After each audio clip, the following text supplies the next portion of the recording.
खबर मां शेयर कंदासीं त तहरीक इंसाफ जा डीनोटिफाई कयल 43 मेंबर पार्लियामेंट हाउस पहुचण शुरू थी विया आहिनि। शनीला रोड फौजिया बहराम अपोजिशन चैम्बर पहुची विया आहिनि।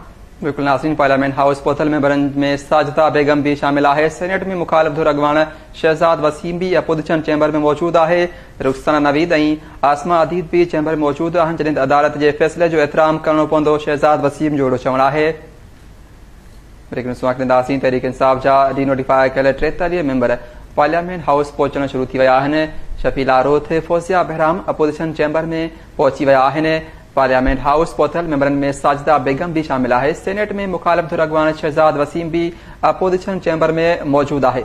रुखसाना नवीद ऐं आसमा अदीद चैम्बर में मौजूद है। अदालत के फैसले से एहतराम करणो पवंदो, शहजाद वसीम जो चवणु आहे।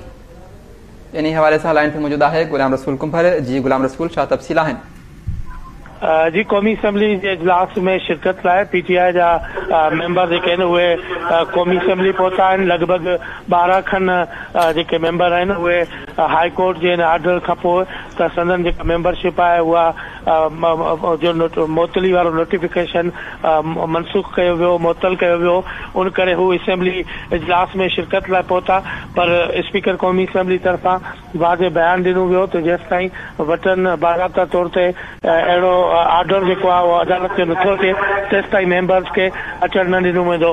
पीटीआई जा जेके मुख़्तलिफ़ मेंबर आहिनि उहे सेनेट में मुखालिफ धुर जे अॻवान शहजाद वसीम जे चैम्बर में मौजूद रहिया ऐं गच ताईं उहे उते मौजूद हुआ। उन्हनि में शनीला रुत फौजिया बहराम ऐं साजिदा बेगम, उन सां गॾु रुखसाना नवीद आसमा अदीद बि चैम्बर में मौजूद हुआ।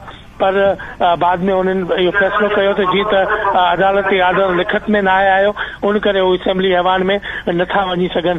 उन करे उहे चैम्बर में ई मौजूद रहिया। हाणे उहे असेंबली मां ॿाहिरि हलिया विया आहिनि। ॿिए पासे कौमी असेंबली जो इजलास जीअं शुरू थियो त जमायत इस्लामी सां ताल्लुक़ रखंदड़ मौलाना अकबर चित्राली कोरम जी निशानदेही कई, जंहिं ते स्पीकर कौमी असेंबली इजलास अणॼातल मुद्दे ताईं मुलतवी करे छॾियो। जी ठीकु आहे, वॾी महिरबानी इब्राहिम कुंभर तफ़सील ॾियण जे लाइ।